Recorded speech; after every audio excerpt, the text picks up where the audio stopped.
తాకట్లో ఉన్న మీ బంగారాన్ని విడిపించి ఆ రోజు ఆన్లైన్ రేటుకి కొంటాం. Sharma gold company. నమస్కారం అండి, సుమన్ టీవీకి స్వాగతం. నేను గీతాంజలి. మనతో పాటు ఉన్నారు భారతీయ శంకరపీఠం వ్యవస్థాపకులు, ప్రముఖ జ్యోతిష్యులు, ఆధ్యాత్మికవేత్త, బ్రహ్మశ్రీ అన్నవరపు తిరుపతిమూర్తి అవధాని గురువుగారు. వారితో మాట్లాడదాం. గురుగారు నమస్కారం అండి. ఓం శ్రీ మహాగణాధిపతయే నమః. గురుగారు, 26వ తారీఖు జనవరి భీష్మాష్టమి. మరి ఆ రోజున విశేషంగా ఎవరి ఆరాధన చేస్తే పుణ్యం అంటారు? ఏం చేయాలి అసలు ఆ రోజున? ఎటువంటి ఫలితం పొందుతారో తెలియచేయండి. తప్పకుండా అమ్మా. కలవు కలికృతాన్ దోషాన్ ద్రవ్య దేహ ఆత్మ సంభవ సర్వానుహరతి చిత్తస్థ భగవాన్ దేవకీ సుత అని చెప్పి శ్రీకృష్ణ పరమాత్మ గురించి ఒకటి విశేషంగా చెప్పబడింది. అంతటి వాడు మళ్ళీ భీష్మ పితామహుడు. భీష్ములు వారు కేవలం భీష్ములు వారిని నిందించినటువంటి నిందకు శిశుబాలను చంపేశాడు శ్రీకృష్ణ పరమాత్మ. అంత ధర్మపరుడండి. ధర్మానికి పేరు ఎవరిదయ్యా అంటే, దానానికి కర్ణుడు అని ఎలా అయితే వచ్చిందో, ధర్మానికి ఎవరయ్యా మూల పురుషుడు అంటే భీష్మ పితామహుడు. ఆ సమయం నుంచి భీష్మాష్టమి నుంచి అంటే శుద్ధాష్టమి నుంచి బహుళ అష్టమి వరకు అంటే 16 రోజులమ్మ, మళ్ళీ అష్టమి వరకు కూడా మార్కండేయ ఆయుష్ అనేటువంటిది ఏర్పడుతుంది. దానికి ప్రత్యేకంగా చెప్పబడి ఉంది. మార్కండేయ ఆయుష్ అంటే ఆయనకి 16 సంవత్సరాలే పూర్ణాయుష్. 16వ సంవత్సరం పూర్ణాయుష్కి ఈశ్వరుడు వస్తే ఆయన ఈశ్వరారాధన చేసి చేసి చేసి ఉండటం వల్ల యమధర్మరాజు బయటికి వెళ్ళిపోయి ఆయనకి చిరంజీవిత్వాన్ని ఇస్తారు. ఆ మార్కండేయ ఆయుష్ అనేటువంటిది స్థిరంగా రావడానికి 16 రోజులు చాలా విశేషమమ్మ. అది మీకా నాక ప్రతి మనిషికి అందరికీ అంటే అపమృత్యు భయం నాస్తి సర్వత్ర విజయప్రదం అని చెప్పి ప్రయాణాలు చేసే వాళ్ళకి కావచ్చు, నిరంతరం ప్రయాణాలు చేసే వాళ్ళకి కావచ్చు, అంటే నాలాంటి వాళ్ళకి నిరంతరం ప్రయాణాలు చేసే వాళ్ళకి కావచ్చు, కాస్త ఏదైనా అనారోగ్యంతో ఉన్న వాళ్ళకి కావచ్చు, కాస్త ఏదైనా భయం ఎన్న వాతావరణం ప్రభావంలో భయం అనేటువంటి పరిస్థితుల వాళ్ళకి కావచ్చు, ప్రతి మనిషికి కూడా అపమృత్యు భయం అనేటువంటిది లేకుండా మార్కండేయ ఆయుష్ అంటే వాళ్ళు ఎంతకాలం ఉంటారో తెలియదు, కానీ ఉన్నంతకాలము కూడా భయము లేకుండా అపమృత్యువు రాకుండా సుస్థిరంగా శుచిస్మితంగా జీవించడానికి యోగ సమయం అమ్మ. ఈ 16 రోజుల పాటు ఎట్లా అంటే ఎలా స్టార్ట్ చేయాలి అసలు అది కూడా తెలియదు. ఈ 16 రోజుల పాటు ఎక్కడున్నా, ఎలా ఉన్నా, ఎవరున్నా, ఏదున్నా 16 రోజులలో 1,21,000 జపం చేయించాలి. అందులో 10% తర్పణ చేయించాలి పాలతో. అందులో 10% హోమం చేయాలి. అది చివరి అష్టమికి హోమం పూర్తి కావాలి. 16వ రోజుకి హోమం పూర్తి కావాలి. అలా ఆ ఒక్కటి నిర్వర్తిస్తే ఆ భీష్ముల వారి యొక్క ధర్మ నిర్మాణం అనేటువంటిది ఆయన ఏ రకంగా అయితే చేశారు, ఆ రకంగా ఏ స్థితిలో కూడా ఆపద్ధర్మం అనేటువంటిది రాకుండా, అధర్మం జోలికి వెళ్లకుండా ధర్మకృతంగా మనకి ఏదైతే మన నుంచి తీసేయాలో, కామ క్రోధ లోభ మోహ మద మాత్సర్యాలు ఏవైతే తీసేయాలో వాటిని తీసేసి ఏవి మనకి ఇవ్వాలి? ఐశ్వర్య అష్టమం అంటారు. ఐశ్వర్య అష్టమం. ఆ ఐశ్వర్య అష్టమాన్ని మనకి ఇవ్వాలి. అందులో ప్రధానమైనటువంటిది ఆయుష్, ఆరోగ్యం. ఈ 2 ఉంటే మిగిలిన 6 మనం సంపాదించేస్తాం. ఆయుష్ ఆరోగ్యం లేకపోతే ఏమున్నా లేకపోయినా ఒకటే కదండి. విశేషమైన ఆయుష్ ఉంది, ఆరోగ్యం లేదు, ఏంటి పరిస్థితి? వృధానే. మంచి ఆరోగ్యం ఉంది, ఆయుష్ లేదు, ఏంటి పరిస్థితి? భగవంతుని కోరేదమ్మా. అంటే ఎలా ఉంటుందంటే, ఒక ఆయన కాలం చేసేసాడు. 90 ఏళ్ళ వయసులో యమధర్మరాజు దగ్గరికి వెళ్ళాడు. ఆయన ఏదో కొన్ని ఉభయ ప్రశ్నలు జరిగి, ఈ ప్రశ్నలలో నువ్వు గెలిస్తే నువ్వు కోరింది ఇస్తా అంటాడు యమధర్మరాజు. గెలుస్తాడు. నీకేం కావాలి అంటే, నిజంగా బుద్ధి కర్మానుసారేణ మనం ఏం కోరుకోవాలో కూడా అడగంగానే ఒక్క క్షణం ఆలోచించే జ్ఞానం మనకు ఉండదు. నీకేం కావాలంటే నాకు అర్జెంటుగా ఇవన్నీ కావాలి అనేస్తాం. అందులో ఎంతవరకు మనం అడగగలుగుతున్నాము కూడా మనకు మంచిదమ్మా. జ్ఞానం పంచేది ఆ టైంలో. నీకు కోరింది కోరుకో ఇచ్చేస్తా అంటే నేను చనిపోయే ముందు ఎలా అయితే ఉన్నానో అలానే 1000 ఏళ్ళు బ్రతకాలని కోరుకున్నాడు. కర్మ ప్రారంధం దాన్ని అంటారు. అయ్యయ్యో. చనిపోయే ముందు ఎలా అయితే ఉన్నానో అలా 1000 ఏళ్ళు బ్రతకాలని గబిక్ అంటే ఆలోచించేటువంటి సమయాన్ని కూడా అతను తీసుకోలేకపోయాడు.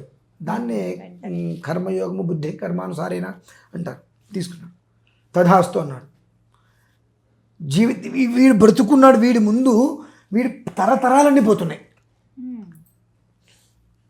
ఎంతసేపటికి కర్మ ప్రారంభం కాదమ్మా. అలానే 2 అన్నదమ్ములు భగవంతుడి కోసం బాగా తపస్సు చేశారు. ఏం కావాలంటే ఈ రాజ్యాన్ని 1000 ఏళ్ళు నేను పాలించాలి అంటే తథాస్తు అంటాడు. నువ్వు ఎలా అయినా పాలించు, నేను ఎలా అయినా పాలించవచ్చు కాక 1000 ఏళ్ళు అంటే కంటిన్యూగా అడగల ఆయన. నేను ఎలా అయినా పాలించవచ్చు, 1000 ఏళ్ళు నేను మంచి ఆరోగ్యంగా ఇప్పుడున్నట్టుగానే పాలించాలి అంటాడు. భగవంతు తథాస్తు అంటాడు. వాళ్ళిద్దరు అన్నదమ్ములు అయిపోయింది. వాళ్ళ చిన్న పెదనాన్నగారి పిల్లలు ఇద్దరు అంటే 4 అన్నదమ్ములు, మొత్తం 4 గెలిచారు. మొదట ఇతను ఒక 500 సంవత్సరాలు పాలించేశాడు. పాలించి పక్కకు వచ్చి వీళ్ళ అన్నయ్యకి ఒక 500 ఏళ్ళు ఇచ్చాడు రాజ్యాన్ని. ఆ తర్వాత ఎలా అయినా పర్వాలేదని అడిగారు అన్నాడు. సో అంటే ఏంటి, ఇదే యవ్వనంగా రాజ్య పరిపాలన దీన్ని తీసుకొని 2000 సంవత్సరాలు బ్రతికాడు ఆయుష్తోటి, ఆరోగ్యంతో. అంటే మనం అడిగేటువంటిది ఎలా అడగాలి. ఇతను 500 ఏళ్ళు రాజ్యం పాలించి వాళ్ళ తమ్ముడికి ఇచ్చేసేసాడు. వాళ్ళ తమ్ముడు ఒక 500 ఏళ్ళు. తర్వాత వాడు వాళ్ళ పెదనాన్నగారి పిల్లలు ఇద్దరికి 500 మళ్ళీ వచ్చాడు. మళ్ళీ వచ్చి 100 ఏళ్ళు పాటించాడు. మళ్ళీ వీళ్ళకి ఇచ్చేసేసారు. అలా 1000 సంవత్సరాలు అడిగిన వాడు 2000 సంవత్సరాలు పాలించాడమ్మా. అతను బ్రతికాడు 2000 సంవత్సరాలు. ఎలా మహారాజుగా పిల్లల్ని కన్నతల్లి వలె కన్న తండ్రి వలె చూసుకుంటుంటే మనం అడిగే విధానం కూడా అక్కడ మనకు ఆలోచన, మన బుద్ధి ఏంటి, మన విధానం ఏంటి, మన జ్ఞానం ఏంటి అనేటువంటి విషయం అక్కడ బయటపడిపోతాయి. కాబట్టి ఈ 16 రోజులు అంత అత్యంత శ్రేయస్సమ్మ. అది మీరా నేనా అని కాదు, 65 సంవత్సరాలు పైబడిన ప్రతి వ్యక్తికి అవసరం. నిరంతరం ప్రయాణం చేసేటువంటి ప్రతి వ్యక్తికి అవసరమే. ఎందువల్లనంటే ఈ 16 రోజులే యమధర్మరాజు ద్వారాలు కూడా తెరుచుకుని ఉంటాయి అందరినీ ఆవాహన చేయడానికి సిద్ధంగా. కనుక ఇవి చేయటం వల్ల ఏంటంటే అకాల మృత్యువు అనేటువంటిది పరిసరాలకి రాదు. అపమృత్యు భయం నాస్తి, సర్వత్ర విజయప్రదం. నువ్వు ఏ ప్రయాణమైనా చెయ్యి, ఏదైనా చెయ్యి, ప్రమాదం అనేటువంటిది నీ పరిసరాలకి రాకుండా ఆయన కాపాడుకుంటాడు. 1,21,000 మృత్యుంజయ మహామంత్రాన్ని జపం చేసి తర్పణ చేసి హోమం చేయాలమ్మా. ఇది 16 రోజుల ప్రక్రియ చేయించాలమ్మా. ఇందులో భాగంగా కొంతమంది మనకు శివరాత్రి వస్తుంటే, ఇది శివరాత్రికి ముందు అంతే కదండి, 16 అంటే 15వ తారీఖే శివరాత్రి. శివరాత్రికి ఇది మనకు ముందుకు పూర్తవుతుంది. ఇది అంటే ఇందులో ఎంత గొప్ప యోగం ఉంది అంటే మార్కండేయ మహర్షికి ఎలాంటి ఆయుర్దాయాన్ని భగవంతుడు ప్రసాదించాడో అష్టమి నాటికి పూర్తి చేసుకుంటే నవమి, దశమి, ఏకాదశి, ద్వాదశి, త్రయోదశి, చతుర్దశి 6వ రోజు అక్కడి నుంచి మనకు మహాశివరాత్రి. అంటే 6 అనగానే శత్రుకృతం. ఇప్పుడు ఈ 26వ తారీఖు నుంచి 16 రోజులు ఈ అష్టమి నుంచి ఆ అష్టమి వరకు ఖచ్చితంగా చేసుకోగలిగితే అక్కడి నుంచి 6వ రోజు శివరాత్రి. శివరాత్రి అంటే 6 అంటేనే శత్రుస్థానం. మనకు ఇంత బయట ఏ రకంగా ఎక్కడ ఎలా ఉన్నప్పటికీ కూడా పూర్తిగా కూడా శత్రు నిర్మూలన అయిపోయి ఒక రకమైన మానసిక ప్రశాంతత, శారీరక ప్రశాంతతకి మూలం. శివశివ అనుకుంటూ ఎన్నో రకాల భూత ప్రేత పిశాచ గణాలన్నీ కూడా మన దగ్గర నుంచి తొలగిపోయి అక్కడి నుంచి ఉన్నంతకాలము కూడా జీవితానికి ప్రశాంతతను అందించేటువంటి అద్భుతమైన సమయం అమ్మా ఇది. ఇటువంటి సమయం నేను పుట్టిన తర్వాత చూడాల. ఇటువంటి సమయం నేను పుట్టిన తర్వాత ఈ యోగాలతో నేను చూడాల. నేను బ్రతకుండంగా చూస్తాను అనుకున్న నమ్మకం లేదు. అంటే తర్వాత ఎప్పుడు వస్తుందో మనం ముందు లెక్క వేయకూడదు. మహా అయితే ఒక 2 నెలల ముందు, మనం 3 నెలల ముందు అథవా 6 నెలల ముందు మనం చూసుకోవాలి. మినహాయిస్తే ఏమొస్తుంది, నెక్స్ట్ ఇయర్ ఏమొస్తుంది ఇలా మనం చూడకూడదు. నేను పుట్టిన 42 సంవత్సరాల్లో నేను చూడాల ఇటువంటిది. ఇంతటి 16 రోజులు మార్కండే ఆయుష్ని అందించేటువంటిది పూర్తి పర్వదినములు. శుక్ల కృష్ణ పక్షములు సమస్థానంలో ఉన్నాయి. శుక్ల కృష్ణ పక్షములు సమస్థానం, రెండిట్లకి సమస్థానము.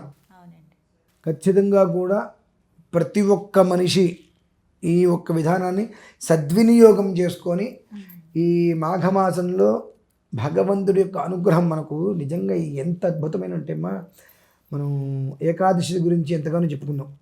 అలానే అనురాధ నక్షత్రం గురించి ఒకసారి మనం చెప్పుకున్నాం. అవునండి, చెప్పారు. మన సంక్రాంతికి ఏకాదశి దాని గురించి ఒక విషయాలు చెప్పుకున్నాం. అంటే 11 అనేటువంటి దానికి ఇప్పుడు 1,21,000 అంటే అంత 11తో సమానం. 11తో అంతా వెళ్తుంది అది. అక్కడి నుంచి ఖచ్చితంగా 6వ రోజు మనకు శివరాత్రి ఉంది, మహాశివరాత్రి. అది మనకు 14వ తారీఖు సాయంత్రమే ప్రారంభం. అవునండి. 15 అంటే శనివారం సాయంత్రం మనకు ప్రారంభమైంది చతుర్దశి. ఆదివారం సాయంత్రం వరకు మనకు ఉంది. అయితే వాడుకలో మనం ఉదయం పూట మొదలు పెట్టేస్తుంటాం. సంకల్పం సూర్యోదయం తీసుకుంటాం కాబట్టి దానికి అదే ప్రమాణంగా మనం తీసుకుని చేస్తాం. ఉత్తరాషాఢ నక్షత్రం అమ్మ, కృత్తిక ఉత్తరాషాఢ అనేటువంటిది ఉద్బోధనం, బీజ నక్షత్రాలు. అందులో ఉత్తరాషాఢ ధనస్సు. అంటే ధనస్సు అంటే దానికి మూలం ఏంటంటే మూల పూర్వాషాఢ ఉత్తరాషాఢ పాదం ధనస్సు, ఉత్తరాషాఢ త్రైపాదం శ్రవణధర్ష్ట మకరం. ఈ రెండు కూడా ఏర్పడి ఉన్నాయి ఇందులో ప్రధానంగా. మకరము అనగానే మొసలమ్మ. మీరు మొసలి అంటే ఇదంతా ఎందుకు చెబుతున్నాను అనేటువంటిది రామాయణం మీరు గమనిస్తే లంకా దహనానికి ముందు ఆ త్రిజట అనేటువంటి రాక్షస కళలో రావణాసురుడు నూనె తాగుతూ ఇంద్రజిత్తు మొసలి మీద వెళుతూ, అంటే ఆ మొసలి అనేటువంటిది గతించడానికి మూల కారణం. కళలో మనకు ముసలి అవి రాకూడదు అంటారు. అందుకని ముసలి కళలోకి వస్తే మరణం ఆసనంలో జరిగింది అనేటువంటిది. కాబట్టి ఆ మరణం అనేటువంటిది ఏదైతే భయం ఉంటుందో ఆ భయాన్ని ధనస్సు విధానంతో కొట్టేస్తుంది. అంత అద్భుతమైనటువంటి పురోగమనంలో వచ్చినటువంటి మహాశివరాత్రి అమ్మ. కాబట్టి అంత అద్భుతమైన యోగదాయకంలో ఉంది కనుకనే రేపు అష్టమి నుంచి అమావాస్య ముందు శివరాత్రి ముందు అష్టమి వరకు 16 రోజుల పాటు ఇది పూర్తి చేసుకోగలిగితే మార్కండేయ ఆయుష్ అనేటువంటిది చిరంజీవి ఏర్పడుతుంది మాకు ప్రశాంతంగా. మనిషి జీవితంలో ఏదైనా తన జీవితాన్ని తన కుటుంబాన్ని రక్షించుకోవడం కోసం సరి అయినటువంటి దైవక్రతువు ఏదైనా నిర్వహించుకోగలిగాడు తన జీవితంలోనంటే ఇదే. ఖచ్చితంగా చెప్తాను ఈ 16 రోజులు.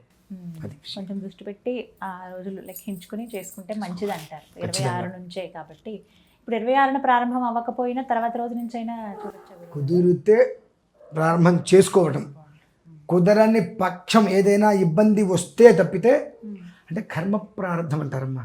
అలా కుదరడం కూడా అంతే. కర్మ అనుభవించాల్సిందే, తప్పించుకునే పరిస్థితి లేదు అని అంటే ఆ సమయాన్ని మనకు అడ్డంకి వస్తుంది. ఇప్పుడు ఎవరైనా ఎవరితోనైనా చేయించమన్నారు కదండి, ఆ సమయంలో వీళ్ళు నియమాలు పాటించాల్సి ఉంటుందా? చెప్తారా అవన్నీ? ఆ నియమాలని చెప్తాం, మా ఇబ్బంది లేదు. శుభ్రంగా నియమాలు పాటించి తీరవలసినది. అంతేకాకుండా వాళ్ళకు ఒక మంత్రం కూడా ఇవ్వడం జరుగుతుంది. అది వాళ్ళ ఇంటి దగ్గర చేసుకుని తీరవలసిన సందేహమే లేదు అందులో. మీరు చేసేయండి, మీ హాయిగా ఇంట్లో కూర్చుంటామంటే ఏమీ జరగదమ్మా. కనీసం 8 నిమిషాలు మీరు ఇంట్లో చేసుకోవాలి, తక్కువలో తక్కువ. గట్టిగా అయితే 16 నిమిషాలు చేసుకున్నారా యోగం, కాదు అంటే 8 నిమిషాలు. అది ఒక శరీరాన్ని శ్రమ పెట్టక్కర్లా, చిన్న మంత్రం ఇస్తాను, 16 నిమిషాలు కూర్చోగలిగితే చాలు. చక్కగా వివరించారు. ధన్యవాదాలు గురువు గారు.